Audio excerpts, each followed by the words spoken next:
Hello, I'm Nick, and this is Today in Philosophy of History for Sunday, 17 November 2024. It is the 146th anniversary of the birth of Hans Zinsser, who was born in New York City on this date in 1878. Zinsser was a singular intellectual figure, a man who could spend his workday isolating typhus and developing a vaccine for it, and then writing a classic in his spare time in the evening.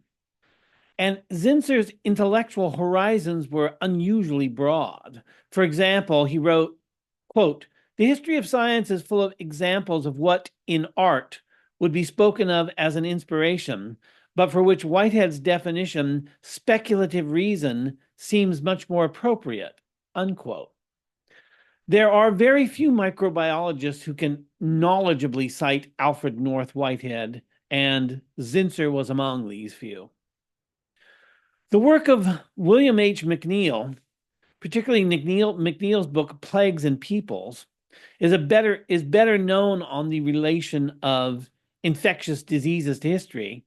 And in my episode on McNeill, I placed him in a tradition of naturalistic history, including Montesquieu, Ellsworth Huntington, and Jared Diamond.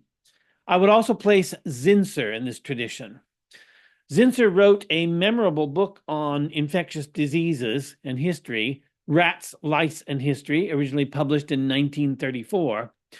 W.C. Summers, in his sketch of Zinsser's life, Hans Zinsser, A Tale of Two Cultures, also notes the thematic resemblance to McNeill's later work. Quote, "He traces and recounts many episodes in the history of Western civilization that directly or indirectly were the result of the specifics of one epidemic or another.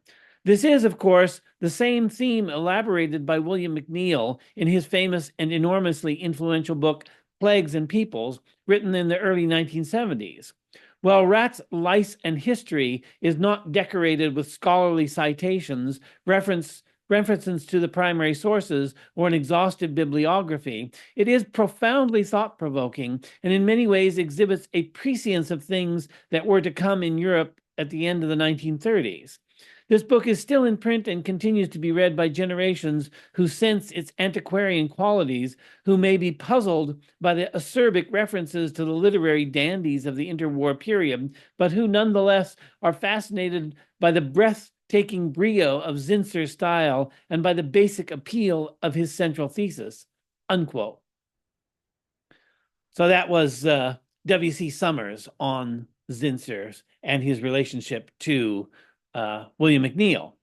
And William McNeill himself acknowledged Zinsser's priority in the field of epidemiological history while pointing out the limitations of Zinsser's approach as history in contradistinction to it being a work of epidemiology, which I think was Zinsser's intention. So McNeill wrote, quote, "We all want human experience to make sense, and historians cater to this universal demand by emphasizing elements in the past that are calculable, definable, and often controllable as well. Epidemic disease, when it did become decisive in peace or in war, ran counter to the effort to make the past intelligible. Historians consequently played down such episodes. To be sure, there were a number of outsiders, like the bacteriologist Hans Zinsser, who played devil's advocate, picking out instances when disease did make a difference. Thus, Zinsser's eminently readable book, Rats, Lice and History, showed how outbreaks of typhus often upset the best-laid plans of kings and captains. But such books did not try to fit disease experience into any larger picture of human history. For them, as for others, occasional disastrous outbreaks of infectious disease remain sudden and unpredictable interruptions of the norm, essentially beyond historical explanation, and therefore of little interest to serious professional historians whose job it was to explain the past," unquote. In Rats, Lice and History, Zinsser revealed a widely ranging mind that sees the world through the lens of microbiology, but which nevertheless sees the whole world, that is to say, sees the whole world through the lens of microbiology. And in the following passage that I'll quote in several sections, Zinsser shows himself placing his effort in the context of a larger picture of human history. So I'm disagreeing somewhat with William McNeill, who thought that Zinsser's work didn't really have any implications for human history. I think it does, and I think Zinsser made it pretty plain, but it's not the kind of human history that might be considered conventional history. In any case, here's the first section of this long paragraph I'm going to read in portions by Zinsser.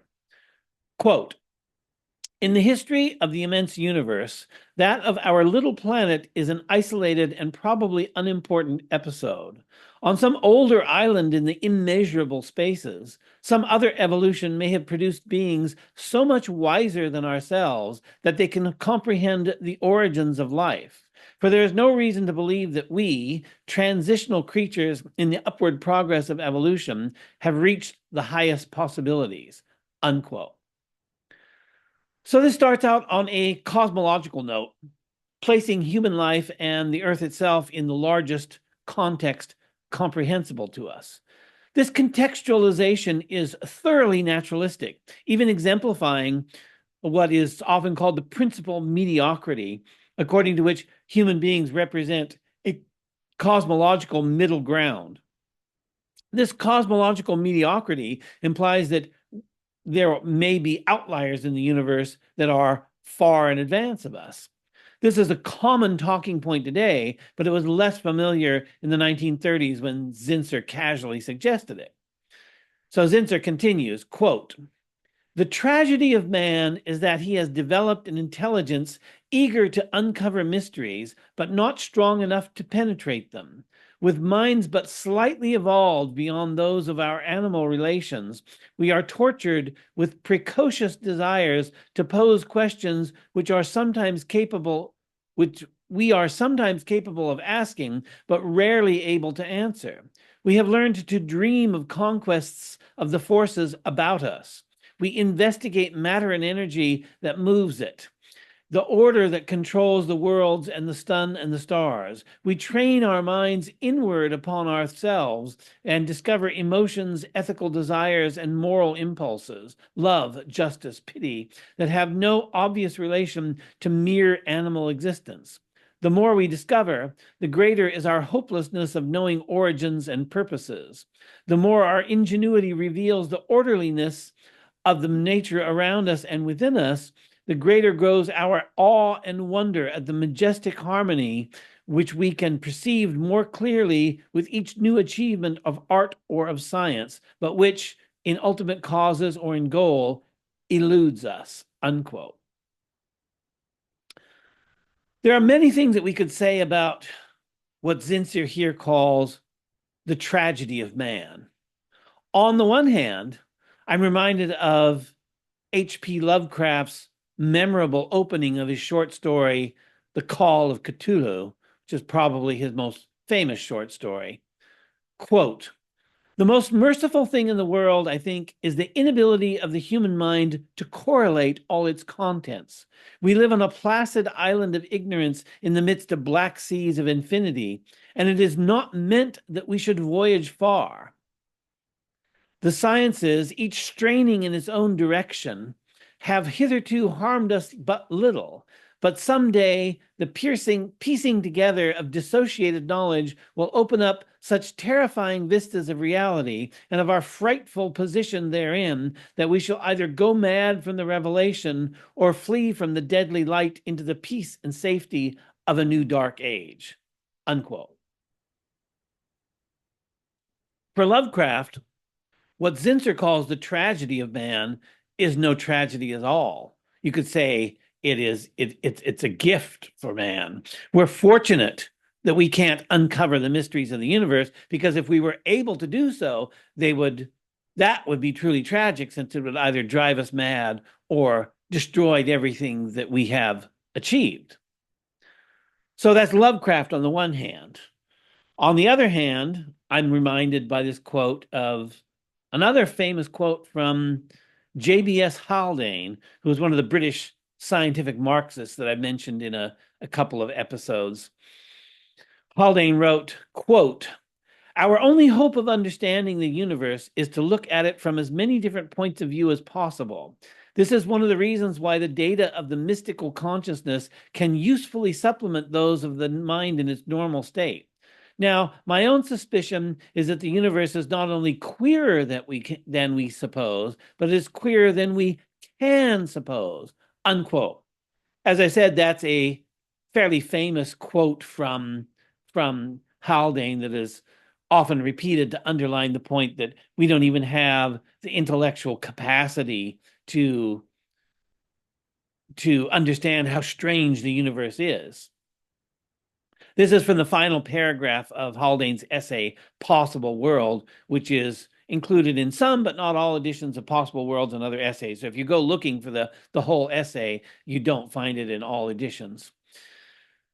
Zinsser argued that our intelligence is sufficient to fire our curiosity, but insufficient to answer the questions raised by our curiosity, and that suggests that the world is queerer than we can suppose, as Haldane says.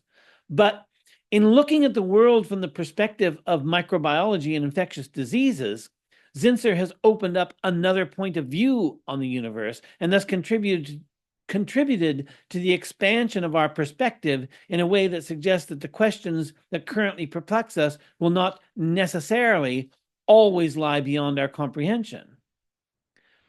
After recounting what he calls a human tragedy, Zinsser continues, quote, "To feel this awe and to wish to fit into the harmony of natural things with a vision of the whole is apparently a definite phenomenon of human psychology. It is the force that has engendered religions, just as the instinct to understand the material environment has produced science, and the impulse to express aesthetic reactions has produced art. It is obvious that religion begins where philosophy takes off from the solid shore of the exact sciences into speculative waters, the shallows of which are metaphysics," unquote. Again, Zinsser here is thoroughly naturalistic. For Zinsser, it's human psychology that engenders art, science, philosophy, metaphysics, and religion. Zinsser doesn't deny awe. He recognizes it as a source of human inspiration. He places awe, that is to say, in its human context. And I'm going to come back to this point after I finish off with the long paragraph from which I've been quoting in sections. And here is the last of it. Quote, "It is not entirely sensible in modern times, however, to speak of conflicts between religion and science, which, to truly civilized people, have not existed for a long time. When perturbed ministers like the Reverend Dr. Fosdick passionately deny such a conflict, they are pounding the table and asserting that the world is round. They desire to preserve the beneficent social and moral influences of an organized church in a world not yet ready for a purely ethical code.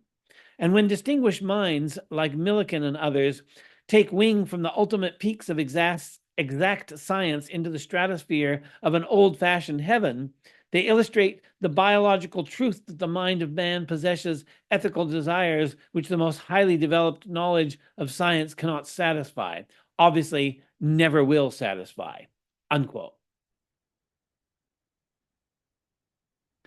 When Zinsser says that science can never satisfy our ethical desires, he's giving voice to a familiar theme that is discussed by Freud, among others.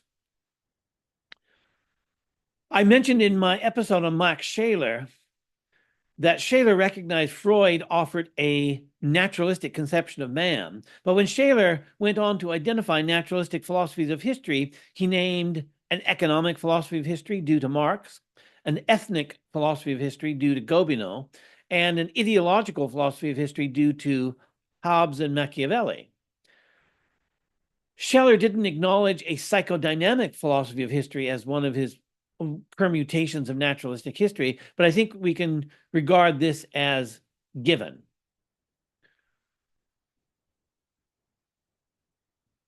The last of Freud's new introductory lectures on psychoanalysis is called The Question of a Weltanschauung.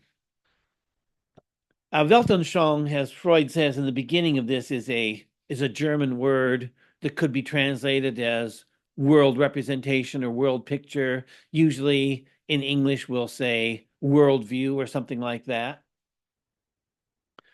And in this essay, Freud observes that the scientific Weltanschauung has been thought to be, quote, paltry and cheerless, that it overlooks the claims of the human intellect and the needs of the human mind, unquote. But Freud wants to put paid to this perception that science cannot compass the human heart. So he goes on, quote, psychoanalysis has a special right to speak for the scientific Weltanschauung at this point, since it cannot be reproached with having neglected what is mental in the picture of the universe. Its contribution to science lies precisely in having extended research to the mental field, unquote. What Freud is arguing is that the aspects of human experience that science often is accused of neglecting are exactly those aspects of human experience that psychoanalysis studies. So psychoanalysis fills an ellipsis in the scientific Weltanschauung, making it possible for scientifically study values, ideals, and ethical desires. But what Freud and psychoanalysis made of human ideals that had heretofore been overlooked by the scientific Weltanschauung is not necessarily how we want to understand human ideals, or maybe I should say how we might best understand human ideals. Most of us find the intellectual life of humanity, as described by Freud, to be inadequate to the task, to put it diplomatically, or to put it philosophically, the Freudian account of human needs is aggressively reductivist, not treating these moral needs on their own terms, but finding their source in drives that Freud believed to be more fundamental. And this means that human ideals are not fundamental because they can be reduced to, explained by, and maybe explained away by something that they are not. The paradigmatic expression of reductionism is nothing but. If we hold that ethical desires are nothing but the kind of drives that Freud analyzed, that is a reductivist explanation. The reason I'm talking about this is that Zinsser presents us with what I think is a very different attitude. Zinsser's book is an expression of the scientific Weltanschauung no less than that of Freud's. Well, obviously, Zinsser is coming from the perspective of microbiology, and Freud is coming at it from the scientific Weltanschauung from the perspective of psychodynamic psychology. But they are both expressions of the scientific Weltanschauung. But they are, we have to admit, different expressions. Freud and Zinsser represent different tendencies and different interpretation of the scientific Weltanschauung. I said earlier that Zinsser doesn't deny awe, but he places it in a human context. Another way to put this is that Zinsser's account of awe isn't reductivist in the Freudian fashion, and the distinction between reductivist explanations and non-reductive explanations is fundamental to naturalistic thought. It defines a fundamental distinction in conceptions of naturalism, with Freud on the one side and Zinsser on the other. For Zinsser, human values, ideals, and ethical desires are part of nature. So it's still a thoroughgoing naturalistic treatment of human values, ideals, and ethical desires, but they aren't explained away by something more fundamental. Although Zinsser does seem to indicate that they cannot be explained at present.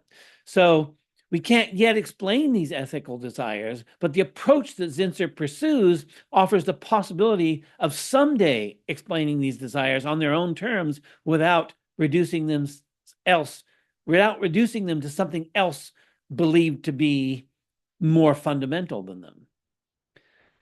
One way to phrase this would be to say that Zinsser doesn't point downward and inward, but he points outward and upward. So let me try to explain what I mean by this. When I read the paragraph that I quoted above earlier, that places humanity in a cosmological context, I found myself reminded of a famous passage from Kant's Critique of Practical Reason from the very last section of the book. And this is, again, a passage that is very widely quoted and well known. Quote, "Two things fill the mind with ever new and increasing admiration and awe. The oftener and more steadily we reflect on them, the starry heavens above and the moral law within. I have not to search for them and conjecture them as though they were veiled in darkness or were in the transcendent region beyond my horizon. I see them before me and connect them directly with the consciousness of my existence." Unquote. Zinsser, in noting that there are moral appetites that cannot be fulfilled by science, and this is entirely parallel to epistemic appetites that cannot be fulfilled by science, connected his awe inspired by the natural world to his consciousness of the conflicted human condition.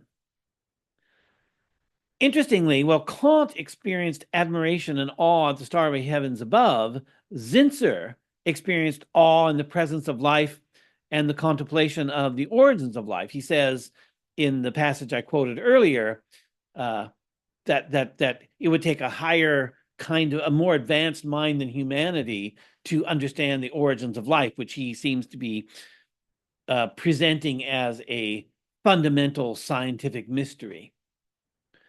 We could even reformulate the famous Kantian line in terms of the complexity of biology within and the moral law above, and it would still make sense, at least as much sense as Kant made. So I can easily imagine Zinsser writing, "Two things fill the mind with ever new and increasing admiration and awe. The oftener and more steadily we reflect on them, the natural world surrounding us and the moral law within." And of course, we could bring the two of them, by which I mean Kant's starry heavens above and Zinsser's biological world around, together in an astrobiological formulation and say, two things filled the mind with ever new and increasing admiration and awe, the oftener and more steadily reflect on them, life in the universe and the moral law within. The conception of history in Zinsser is one of the tensions between, quote, the possibilities and limitations of modern science, unquote. And this is a reference that appears a couple of pages after the passage I quoted earlier. Science inspires us to pursue understanding, but this inspiration can't be completely fulfilled because of our limitations. This limitation propels us forward with the inspiration intact, but always groping after something we can't fully comprehend. The ideal remains, continuing to fill us with awe, even as it is repeatedly frustrated and disappointed by our experiences. In former ages, other ideals similarly inspired us to know and to act on the basis of conceptions that we couldn't fully comprehend. And there too, we were disappointed, but our disappointment did not necessarily cause us to abandon our ideal. The scientific ideal is, in this context, a continuation and an extension of this human striving for an unreachable ideal. The universe may be stranger than we can suppose, but that doesn't prevent us from continuing the attempt to understand it. This tension in science, or indeed the tensions within the human pursuit of any ideal, plays into McNeill's claim in the earlier quote I made from him that the historian seeks to make history intelligible. But what is it that makes history intelligible? McNeill implies that it's a nomothetic account of events, a law-like account of events, but surely this is a minority position among historians. Hegel is relentlessly criticized for implying that history is the unfolding of a rational process in accordance with laws knowable by human reason. That is to say, Hegel is found wanting precisely because of his insistence upon a nomothetic understanding of history.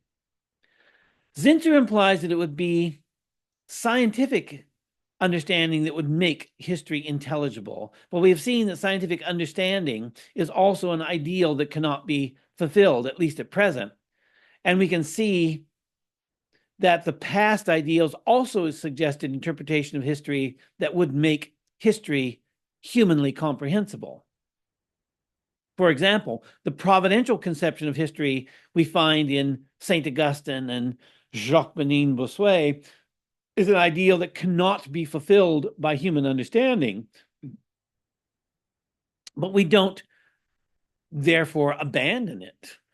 The theistic response that divine understanding comprehends what human understanding cannot is just in this sense, but it doesn't satisfy the scientific approach to human understanding. But of course, science itself doesn't satisfy this longing either. That was Zinsser's point, but in making this point, Zinsser doesn't insist on Freudian scientific reductionism, and that, I think, is significant. So happy birthday, Hans Zinsser, and thanks for listening.